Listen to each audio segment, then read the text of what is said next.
In 1775, Thomas Paine wrote a pamphlet stating that the freedoms of men can only be maintained by limiting the power of government.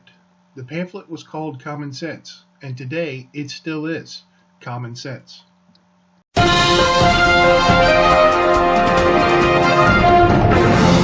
I'm April Giarrusso. I'm Mark Zaccaria. This is Common Sense. Welcome back. In this week's broadcast, we will analyze the opaque state of governmental transparency here in Rhode Island.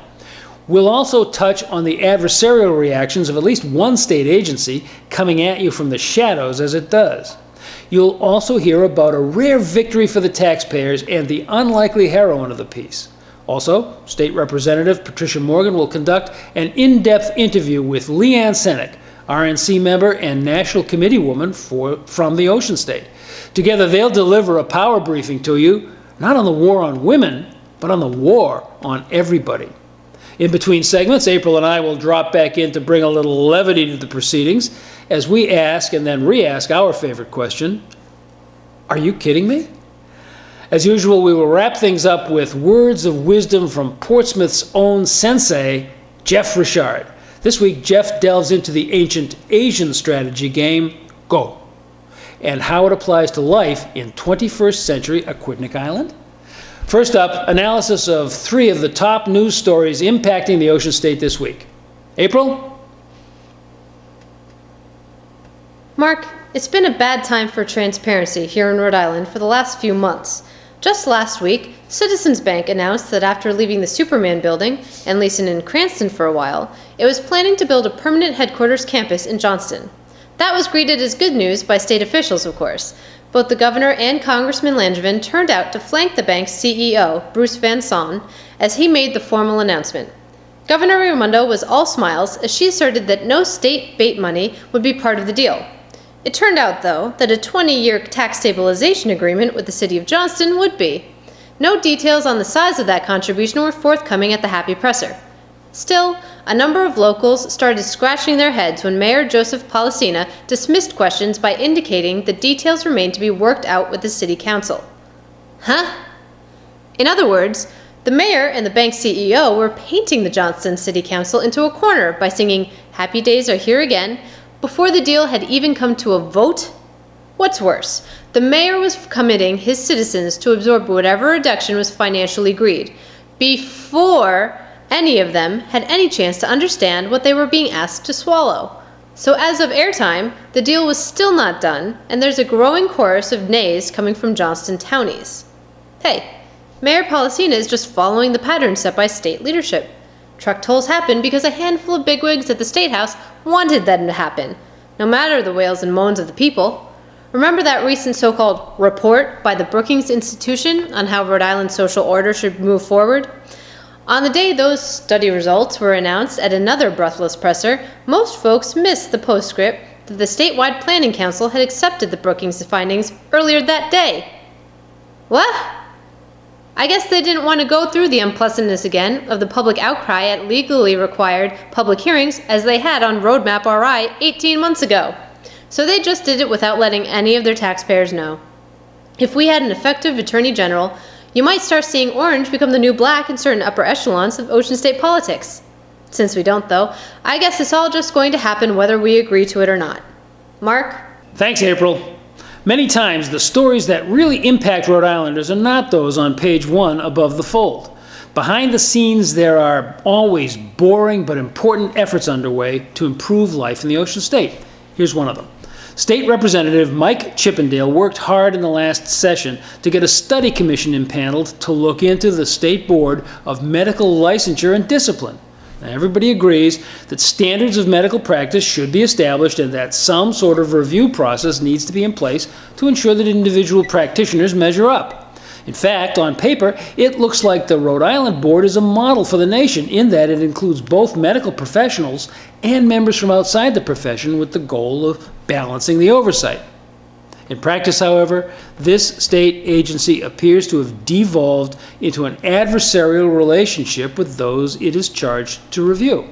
When Rep. Chippendale began to hear complaints about that from caregivers, he decided to do something about it. His study commission was approved, he was made its chair, and the work began.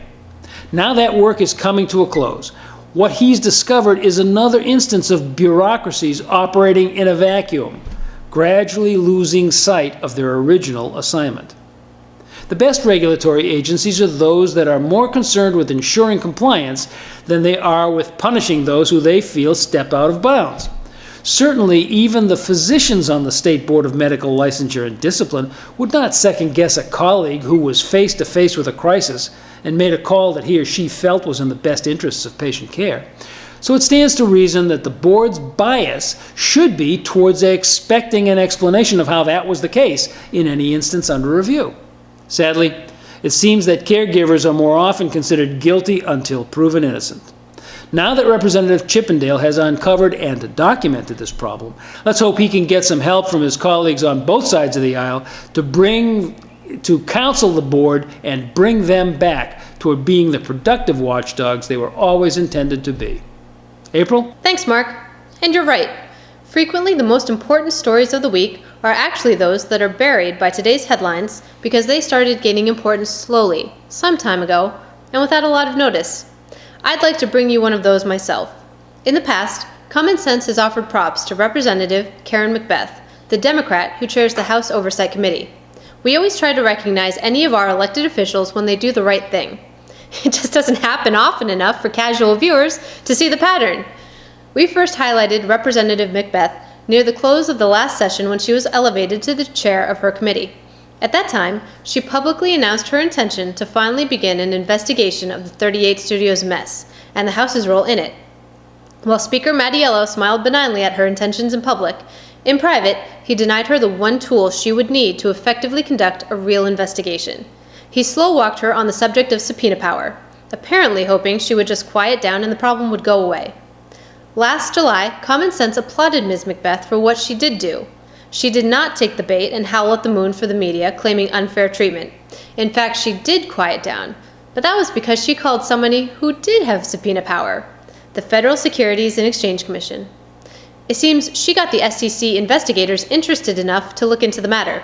I say that because in the last 2 weeks, the SEC has handed up indictments for fraud against both the former Rhode Island EDC and the Wells Fargo Bank. The charges are that both parties to the $75 million bond deal knowingly sold those financial instruments while understanding completely that Curt Schilling's software company was headed for bankruptcy, which quickly made the bonds worthless. These are tense times up on Smith Hill.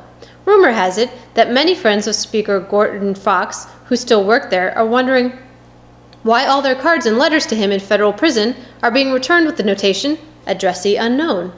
If he's not in the custody of the federal penal authorities, the natural question is, where is he? So it seems that present Speaker Mattiello's second goal of having the problem go away has not been realized. When you think about who could be taking dictation from Mr. Fox these days, wherever he may be, there may be good reason for all that tension. The fact remains that Karen McBeth did her job, and did it on behalf of the hard-working, tax-paying men and women of the Ocean State. Wherever the federal investigation ends, credit for getting it started rightly goes to the lady from Cumberland. Good show, ma'am. Mark? Thanks again, April. That wraps up our analysis of the top news stories this week. But before we move to the first segment of Pat Morgan's interview, let's take a break. I feel a question coming on. No, I'm sure of it. Someone is about to ask, are you kidding me? 50 years ago, land was seized from 351 Rhode Islanders to build a reservoir, which was never built. Are you kidding me? That's one crappy anniversary. The Big River Reservoir was planned since 1928 and was meant to be a backup for the Scituate Reservoir. Now it lies dormant, except for that period in 1986 when there was so much illegal dumping that we had to bring in prison inmates, workers from the Department of Environmental Management, the DOT, and even the National Guard to clean up the place and block some of the area off. Here on the Are You Kidding Me segment, we love to joke around about government inefficiencies, and the idea that we have been waiting 50 years for a planned reservoir is really outstanding. And who knows how much longer we're going to have to wait. But don't just think about the 8,600 acres of barren land as a testament to our lack of interest in infrastructure. Think about the 351 owners who lost their homes to eminent domain. Some of those residents immediately moved away. Some had to pay rent to continue living in their own homes. Some sued, and some burned down their houses. Way to instill pride in your own home state, Rhode Island. Now, I don't know how necessary the backup reservoir was in 1928, though after all these years I'm thinking not that important. But the idea of having ample drinking water should be on the top of the list of things we need. And yet there is no end in sight even after 50 years. So then riddle me this. How quickly do you think they'll get the necessary infrastructure up for the new toll plan? Are you kidding me? Coming up, Representative Patricia Morgan interviews Leanne Senniok, RNC member and president of the Federation of Republican Women here in Rhode Island. They will talk about the war on everybody. Later, we will hear from Jeff Richard and his thoughts on the Asian strategy game Go. So, stay tuned.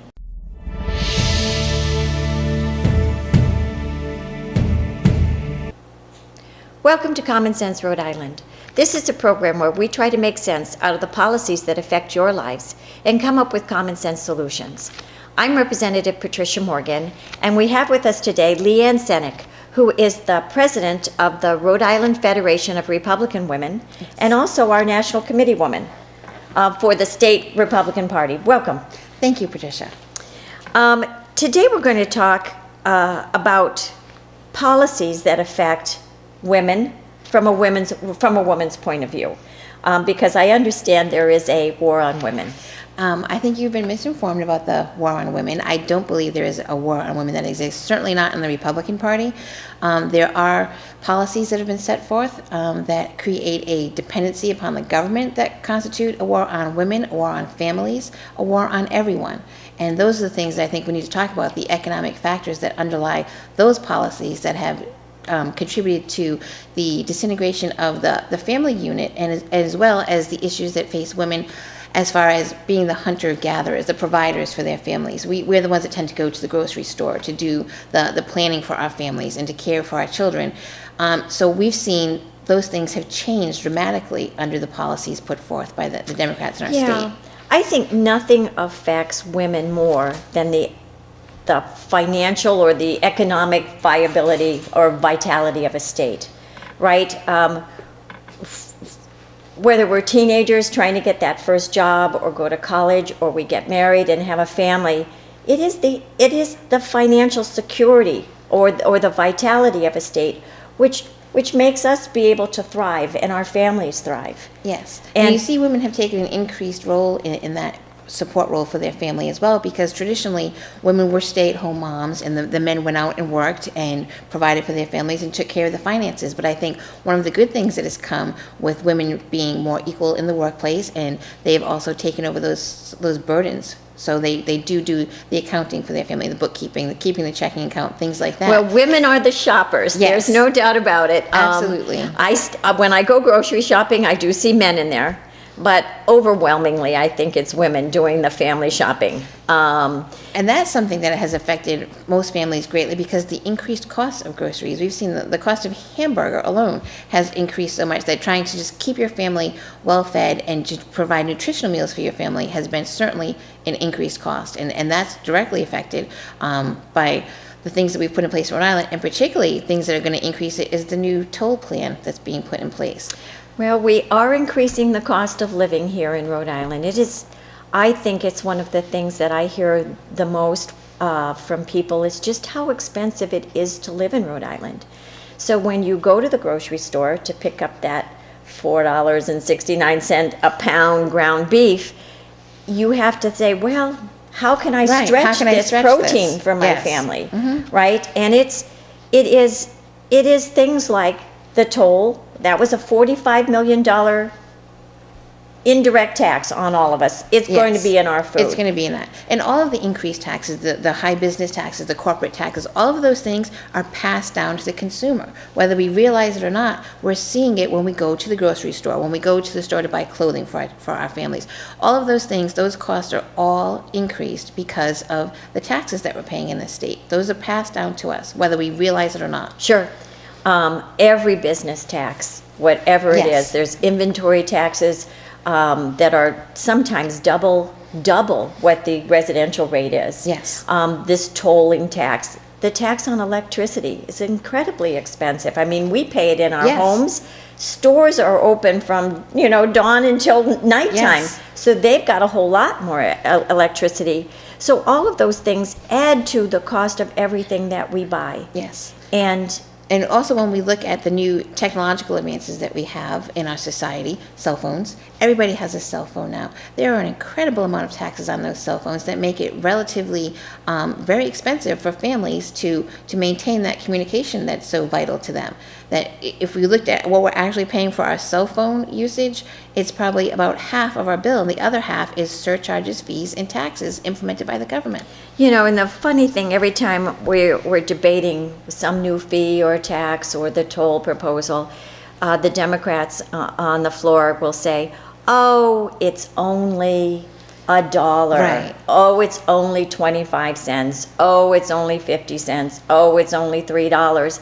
The problem is, it's not just that one tax. If it was just Right. that one tax we were increasing, it'd probably be okay. But we're always increasing many, many, many taxes Yes. and many, many expenses for families. And so it adds up. Right. It We've seen the adds up. DMV fees increase 300% in the past 3 years. That's a huge burden on Rhode Island families.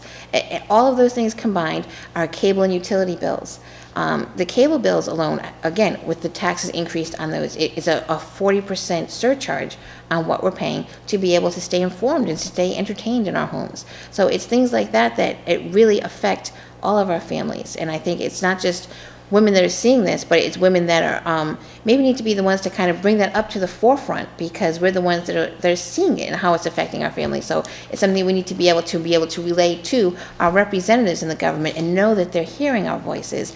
Well, and we really want government to get out of our wallets. Yes, we want them to get out of Right. our lives, period. Well, I mean, there's always a certain amount of regulation. I'm not against some regulation, but there's always this need from government to get more and more and more of our dollars, right? Right. And then they say, well, now we have to raise the minimum wage because we've made it so expensive to live in Rhode Island and we're not growing jobs here. So now those people who are lucky enough to get an entry-level position, we got to give them more money. So there's this kind of vicious cycle of government being in our wallet so much. Right. And then when we talk about raising the minimum wage, we're looking at raising the wages that are going to increase cost to businesses, which are then again going to be passed on to the consumer in other ways, but they're also going to decrease the number of jobs available. If you're paying people $15 an hour, you're going to try and cut those positions down, limit the number of hours that those people have, and it's going to decrease services, but it's also going to decrease the amount of employment available to people. And we've seen that in Rhode Island. Right now, our unemployment rate is artificially low. If we're looking at the actual numbers, we think, oh, we're doing quite well. What are we at, 5.9% right now? That's not that bad. That's a vast improvement over where we've been. But we're actually, those are artificial numbers because we're not taking into account the people who have fallen off those roles. We had testimony this week around the minimum wage that we've only gotten back 81% of the jobs that we lost in 2008.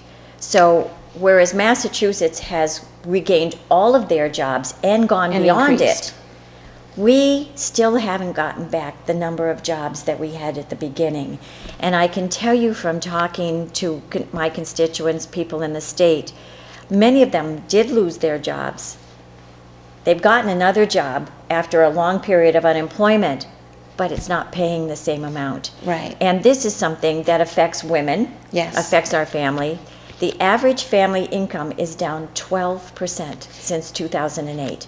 So our families are worse off. Right. And as mothers, as the shoppers, Yes. right? There's only so much. We want to put protein and fresh vegetables and fruits on the table, right? And we're less able to now than we were before. And it's a direct result of these increased costs and the taxes that we're facing, the burden that it creates on businesses and families alike. We've seen in Rhode Island that our middle class has actually shrunk.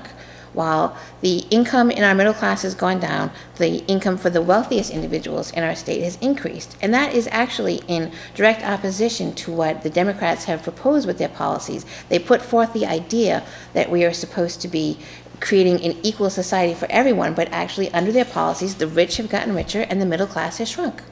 Yeah, and a lot of it is the laws and the regulations that they're passing to hurt us.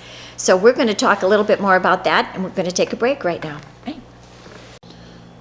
On Wednesday of last week, the Securities and Exchange Commission indicted the former Rhode Island EDC and the Wells Fargo Bank for fraud in the matter of the moral obligation bonds floated in the ill-fated 38 Studios matter.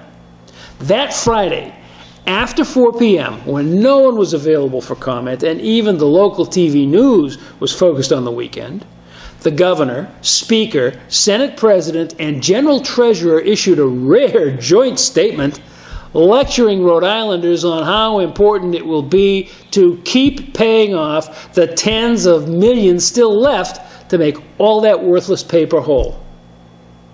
Are you kidding me? The legislature chose moral obligation bonds in the first place because there is no legally binding requirement that the taxpayers stand behind them.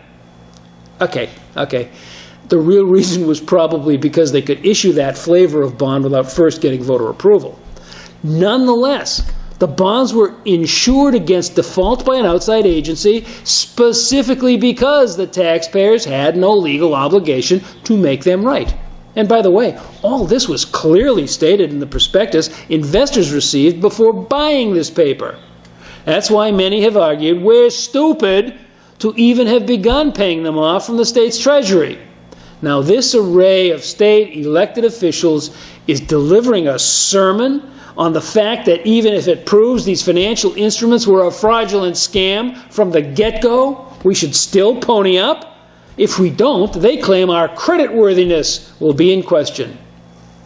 What do any of these guys know about high finance? Narragansett's Mike Riley, a successful private investor and well-known commentator on the instincts of Wall Street, claims that it will make no difference whatsoever because each bond issue is analyzed individually on the merits of the equity that stands behind it. Here's a hint. That's why there was insurance on this one. So our creditworthiness will not be in question if we pull the trigger on that policy. But our sanity might be if we do not and just keep paying when we don't have to with money we don't really have. That's what our elected leaders want us to do, like the good little sheep we've always been. Who do they really work for anyways, huh? Are you kidding me? Coming up, Representative Patricia Morgan interviews Leanne Senniok, RNC member and president of the Federation of Republican Women here in Rhode Island.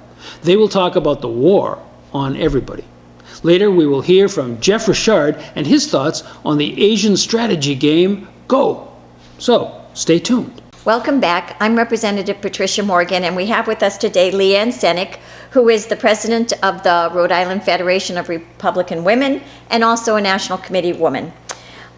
We were just talking about our state's economy, basically, from a woman's point of view, and what government is doing to kind of hurt us, right? There's not a war on women from the Republican Party. It's from Democrat policies. Yes.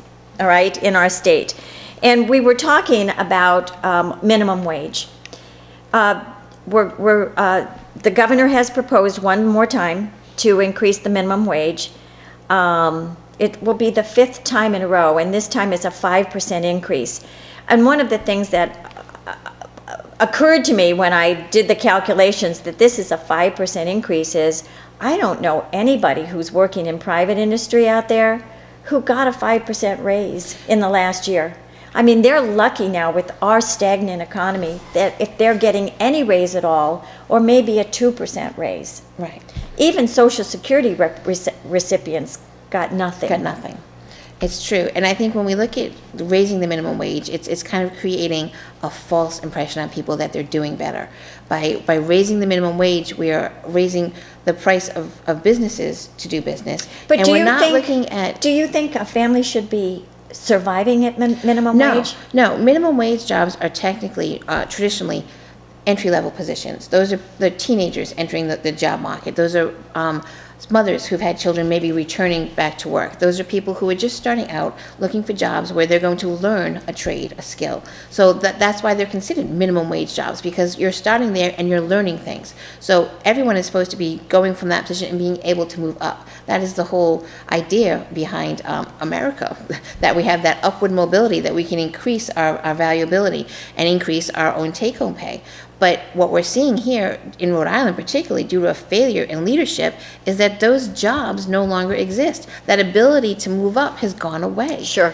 We have such a stagnant economy. Right. Right?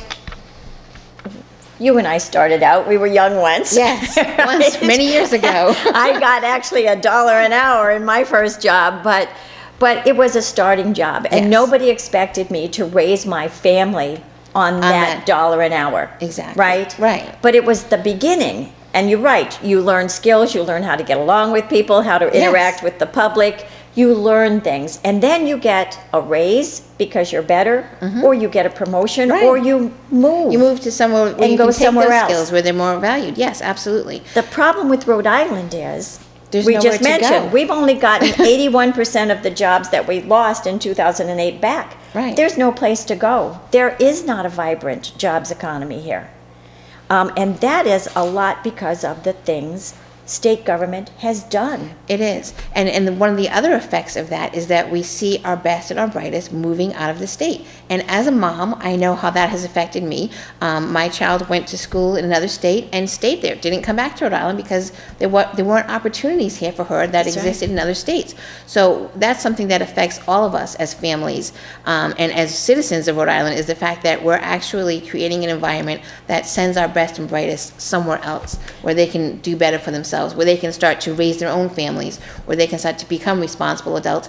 They can't do it here in Rhode Island. The cost of living is high, the taxes are too high, and the jobs to cover those costs just aren't there for people. Well, companies don't come because the costs are too high and the regulations are too many, and it's too difficult for them to be here. It's too difficult to actually do business in this state. So you have to actually have a welcoming business climate, so that your graduates can stay here in Rhode Island. What do you think about the governor's proposal that we pay college kids to stay here? I think that that's picking winners and losers. It's something that the government does constantly, and they usually tend to be on the wrong side of that. I think that government should not be playing such a huge role in our lives. The government should be here to safeguard our rights.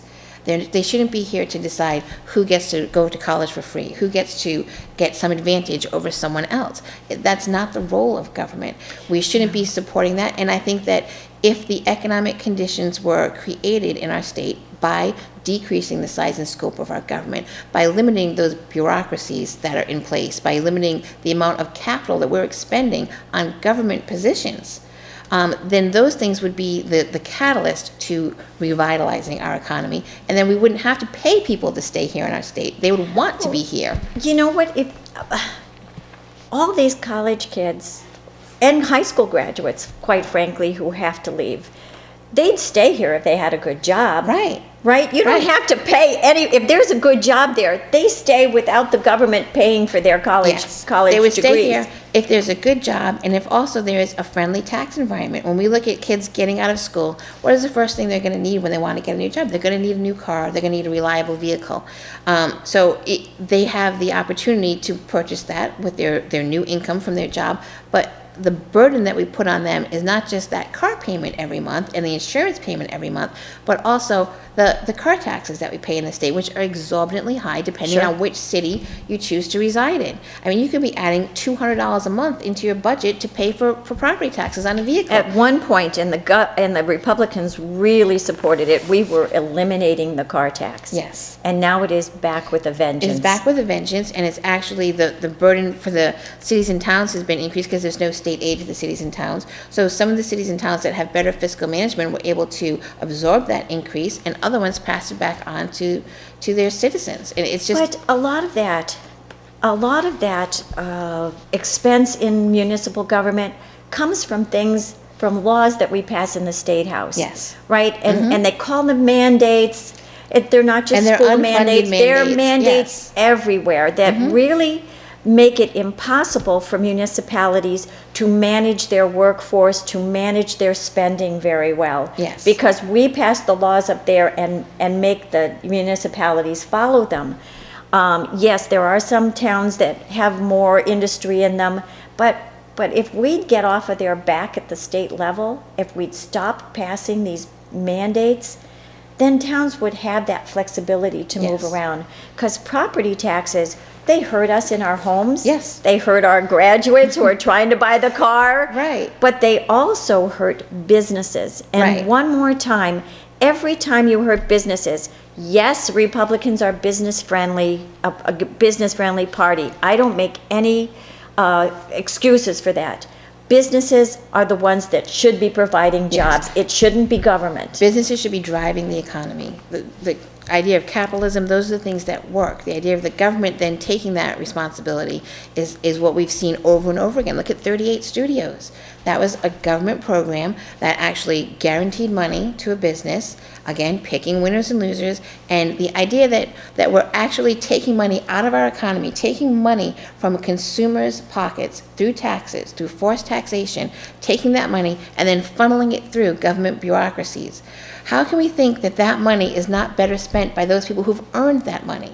How can we not think that being able to keep more of your take-home pay is not better for people in the state than to give it over to the government, to funnel through their bureaucracies, and then to use that money in a way that they see fit, not the way that we see fit? And I was struck by, when we were debating the tolls, Job Lot wants to Yes. build a huge facility down in North Kingstown, and they will have about 100 jobs down there. And I had spoken with the CEO of Job Lot, and he said, these are good jobs. Right. Right, these are really good jobs, 50,000 and above, because it's high-level positions. And one of the reps said, well, if they don't want to, if they think they're going to go, let them go. How is that a good attitude? These are good jobs that graduates could fill. And we have our representatives saying, well, just let them go. Let them go, and instead of having those good jobs that those people would want to fill, they will instead give you an incentive paid for by the government. It's creating that dependency upon government that is taking the place of our own freedoms and our personal responsibility. It doesn't work. Doesn't work. All right, we're going to take a break, and we'll be right back.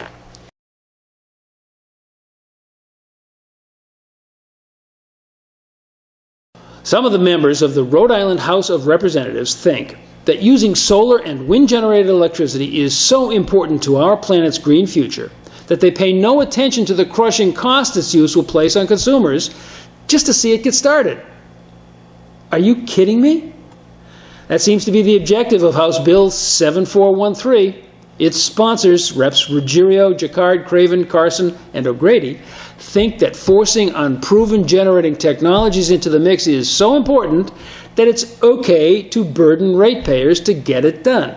If passed into law, this bill requires that public utilities source increasing percentages of electrical power, the power they supply to Rhode Islanders, from renewable sources. Naturally, the bill is quick to define what those sources are: solar, photovoltaic, and wind.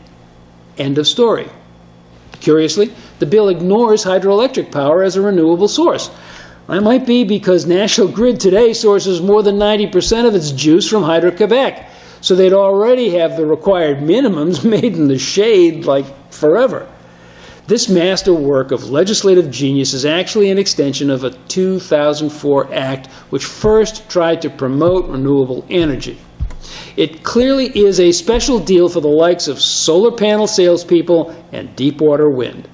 Since the utility is required to pay as much as 4 times the going rate to get this extra special green energy, it is also permitted to pass those costs along to ratepayers.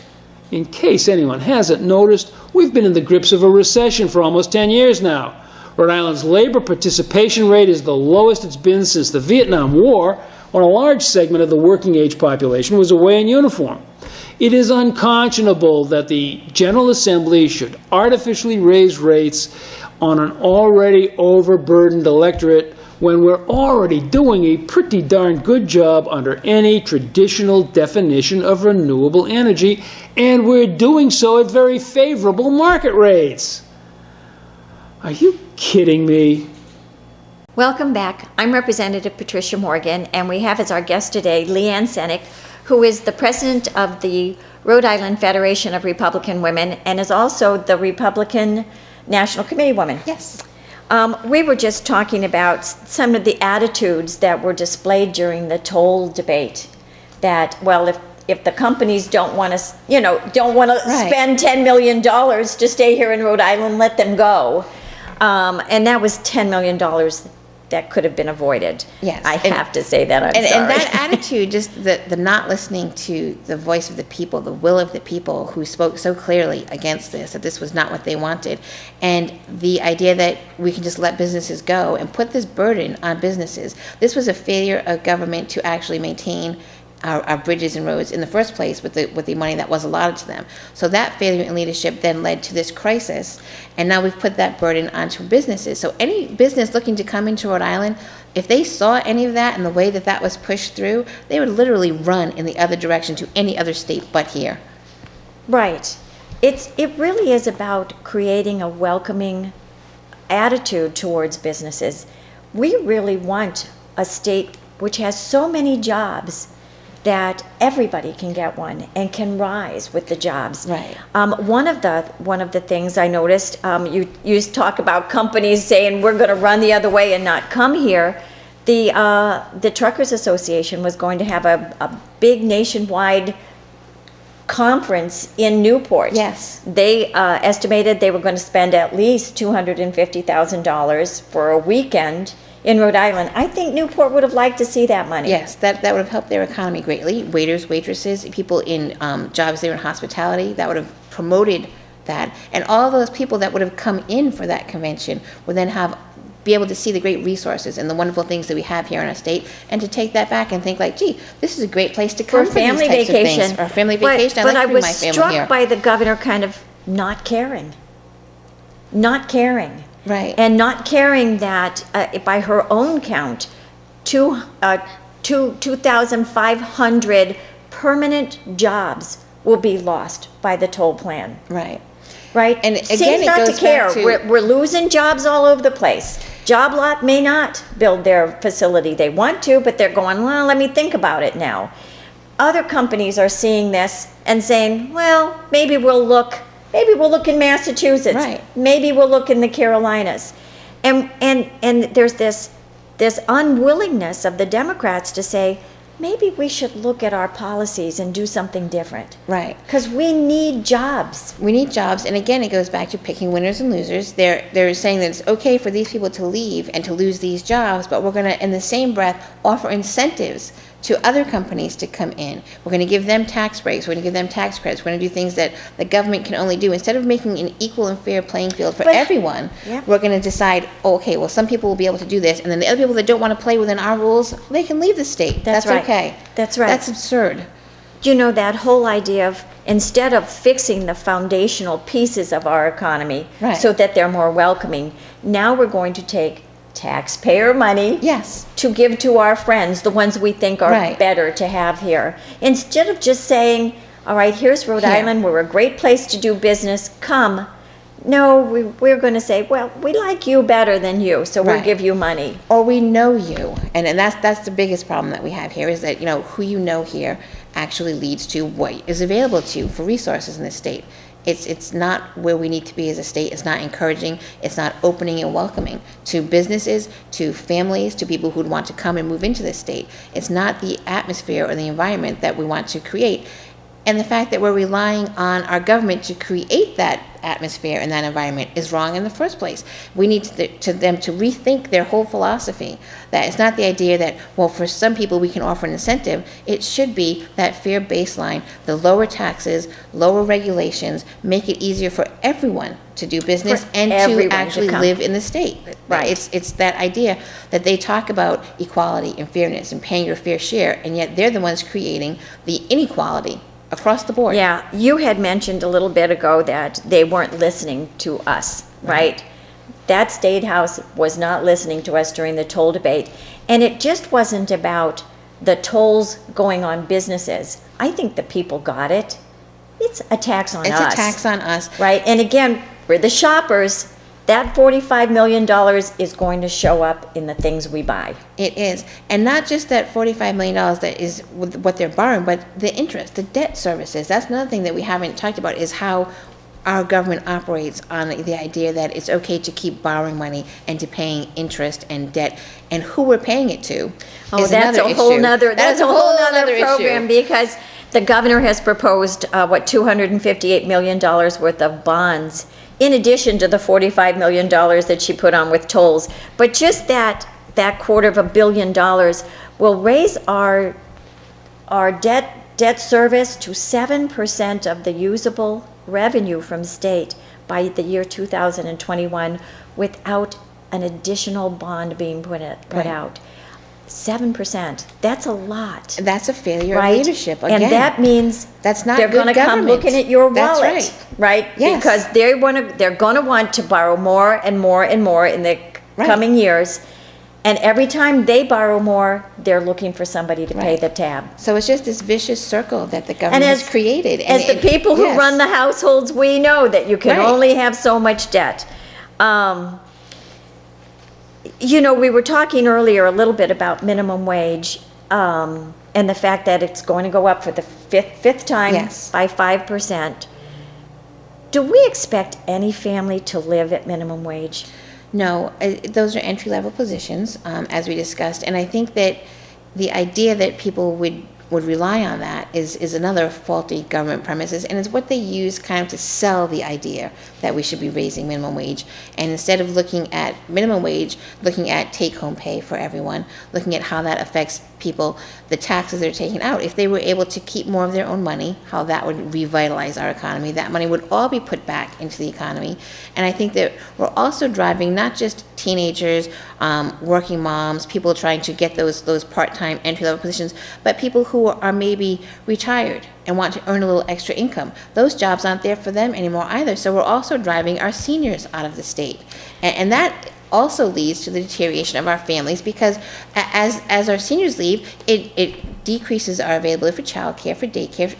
You always want grandma and grandpa there to be able to watch the kids for a little while you can run around and do your errands and things like that. And it's just the idea that we don't have those extended families, those strong ties in our communities. Yeah, and honestly, it's not just looking at, I'm a grandma, so I do some of the child care there and I love it, but it's also about taking care of our parents. Right? If they're leaving because they can't afford to stay in their homes here in Rhode Island anymore, then I'm not there to watch them as they get older. Quite frankly, I want to be there to see that they're okay, to make sure that they're getting to the doctor. Right? I take on some of that responsibility. I think as our family units, families are important. They're important for our kids. We don't want our graduates going to another state so we never see them again. We don't see our grandkids on a regular basis. We also don't want our parents to leave. Because those family units are important to our society. They are, because we're also losing our mentors. There's a lot of wisdom that the older generation does have that can be passed on to our children, to everybody, so that we're learning from the things. They say if we don't learn from our past, we're bound to repeat it. But we need to remember all of the traditions that have kept us so strong in Rhode Island and to learn from that. But then to also be able to bring in all of the new technology and new advances that are available to us without the burden of government being placed upon us. Exactly. And we have to learn from the mistakes of the past and elect Republicans. We'll be right back. The state of Rhode Island is making national waves because we want to stop using daylight savings time. Are you kidding me? Well, at least it's not because of our unemployment rate, or fleeing college grads, or that whole toll business. This time. Now, Representative Blake Philippi of Block Island is proposing an end to daylight savings time in Rhode Island because we all hate when the sun sets around 4 p.m. in December, which I can't say I disagree with. He also cites health consequences to early darkness in winter, such as seasonal affective disorder. Most people object to this idea because they do not want their children waiting for the bus in the dark. But Representative Philippi says we can just look into starting school later in the day, since studies show that kids perform better later in the morning. Tell that to Barrington after delaying their new agreed-upon start time, but I digress. Daylight savings time is always an interesting time of year, and I assume that some of you are like me and have no idea why we still do it. To quote John Oliver from HBO's Last Week Tonight, "How is this still a thing?" Daylight savings doesn't help farmers.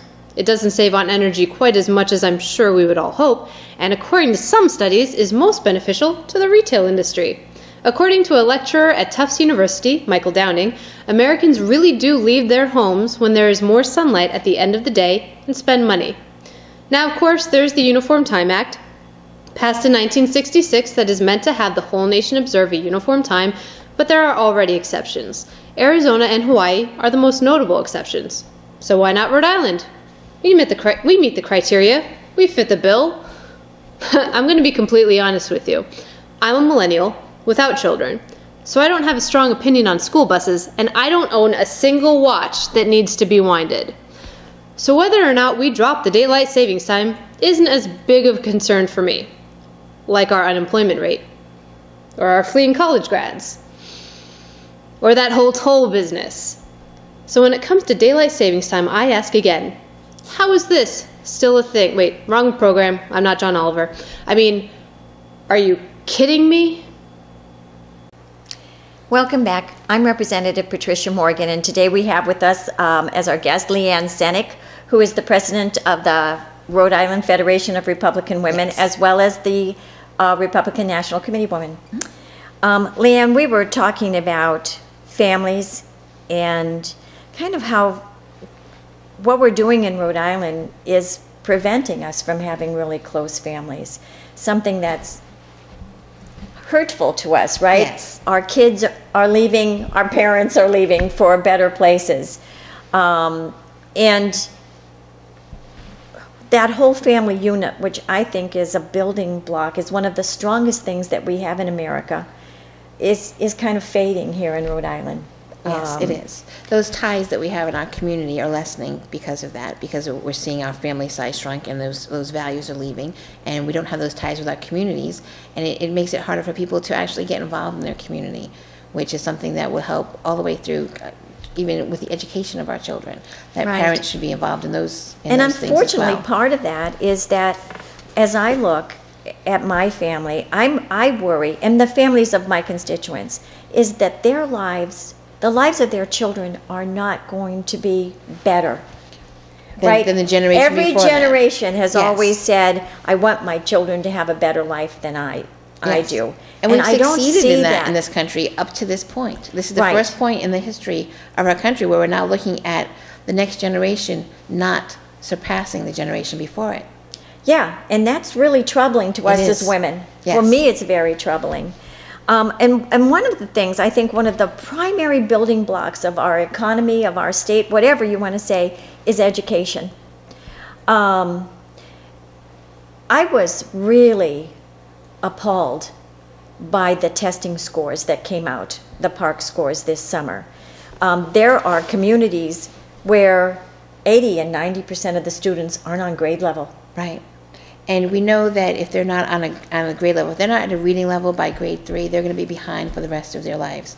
And it's something that education is the greatest tool that we can give our children and give the future generations, to empower them, to give them the ability to think, to be able to make decisions, to be able to be learned people. Well, as a society, it's but- something we but would part of want that to is, invest in. If you can't read, write, and do math, at least at grade level, by the time you graduate, what are your job prospects? Right. It's very difficult because it hurts we talked before about companies looking to come into Rhode Island, and one of the things that they've cited as not being a factor for them to decide not to come to Rhode Island is that they can't find the people to fill the jobs that they would want because they don't have the proper education. Yeah, I think one of the real failures that I see in leadership at the state level is, I know the governor is speaking a lot about education, and now we're going to go out there and we're going to do skills training with adults so that they can fill jobs. Right. What about the first 12 years? The first 12 years, we're looking at kids who are, school choice is a big part of that. I think that we've talked about the charter schools a little bit and the idea that they're necessary because not all children learn at the same ability. They don't all have the same skill set. So you need to have that opportunity for people to explore their own unique talents. So the charter schools do serve that benefit. And the idea that the charter schools hurt the public schools because they're taking money from the public schools is something that the General Assembly can directly address. They can fix that exactly. problem. There were two bills that came up this year. Both, I think, will kill or stop, at least, charter schools. And I voted against them because that was just killing it. And if the Assembly was really serious, they would find a solution. Right. Right? There is a funding formula. It needs to be reworked. But rework it then. Right, then rework Right? it so that it Don't works for kill both. off Right. this ability of students. And there are charter schools. They are public schools that take public money. Right. But there are ones, especially in the inner cities, that do incredibly good jobs with Right. those kids. They break that cycle of poverty. Isn't that what we want? That is exactly what we want. And I mean, if the solution is as simple as providing a new funding formula so that we're not being a detriment to the public schools and we're creating other types of public schools that are helping children, why wouldn't we want to do that? What benefit is there? To me, in that case, the Democrats were the party of no, Yes, and we're the party of solutions. yes, Right? Because for me, it's okay, it's broken. Let's find a solution. But let's not stop this wonderful educational choice for kids where they thrive. right. And then they go on and they have families that thrive. And especially because we're talking about money actually holding us back from giving our children the tools that they will need to succeed. How can we as a society think that that's not an investment that we should be making? And if there is a way to make that investment wisely, that is the responsibility of leadership, the people that we've elected and put in these positions. They're there to be stewards of our economy, to be stewards of our society, and they're failing. Right. And when we fail in that really critical area, which is Right. education, then we're also failing our economy. Yes. Right? Yes. You mentioned there are employers out there that are saying, I see these high school graduates, but they don't read, write, and do math at the level that I can employ them. How can you go through 12 years of school and not have graduate those without those abilities? things. Right? Right. Why would companies come if they have to teach them the basics to students? We're not talking specialized skills. We're talking basics. Right. So we have to actually look at the investment that we made in our public schools and the return on that investment. And that's probably a whole other topic that we can get into, but the idea that there is no accountability, that these kids are coming out without that education, and we have put a great deal of money invested into that. And why is that not working? What has changed in the past 100 years that we can't educate our children? You know, and it's not an easy answer. No, but, it's not. But there is solutions out there. I know, I was a teacher. You probably know I was a teacher. And I know that overwhelmingly teachers come to school wanting to have a positive impact on kids' lives. Yes. They want to teach them. Yes. So what are we doing wrong here? We need to find the solution there. Right. Because as mothers, as the center of the families, we want that to happen for our kids. We want that. We want them to have better lives than we do. Right. And I think that that's part of the solution, is that we have to involve parents more in their children's education. We have to make sure that they are getting their children to school, making sure that they're responsible, that their children are there and are ready to be educated as well, and not just sending children in unprepared. And that involves being in communication with the education system, with their teachers, and partnering with them. It takes a village to raise a child. I don't like to use that phrase because it's a phrase used by Democrats, but it's true. Teachers can't do it alone. Right. They honestly do need the resources, and they need the parents engaged, and they need kids to come to school ready Yes. to be engaged. Yes. And parents need to be able to make the choices for their children. We don't need the government interference, that burden in between us. All right, so war on women? No. No. War on everybody. We've done a lot of things over the last 70 years in Rhode Island that I think have hurt Yes. families, have hurt our economy, have hurt our educational system. We need to figure out what the solutions are, right? Right. So that our families can be stronger Yes. right? So that the next generation does live better than we do. So it's time for change, and I hope you'll support Republicans. Thank you. The Thursday, March 10, 2016 edition of the Wall Street Journal carried a story on page B5 headlined, Google Beats Go Champion. Well, that got my attention as heretofore I had not heard of a game called Go. It is an abstract board game for two players. The two players alternately place black and white stone pieces in spots on the board with grid lines. They try to surround the opposing player's stones to claim territory. Easy, right? Well, it seems that the rules of the game are such that many consider it the most complex game in the world, due to the vast number of variations in individual games. Now, the Wall Street Journal stated that mathematicians studying Go say that just within the first 40 moves, there are more possible authorized positions than atoms in the observable universe. That number of moves is roughly 80 digits long. The corresponding number for chess is roughly 50 digits. Now, that just means that Go is harder than chess. So how come I'd never heard of it? Now, the wiki folks cut me in. Seems Go goes way back to China's Zhou dynasty. They were around 2046 to 256 BCE. It is one of the oldest board games played today, considered way back then to be one of the four essential arts of a cultured Chinese scholar. As of mid-2008, there were well over 40 million Go players worldwide, most of them in East Asia. Now, since Watson picked off Jennings and Company, the computer geeks apparently needed a new challenge, so they looked at Go. The artificial intelligence folks actually thought that it would take another decade before a computer could beat a professional Go player. The then most powerful supercomputer in the world had failed to do it.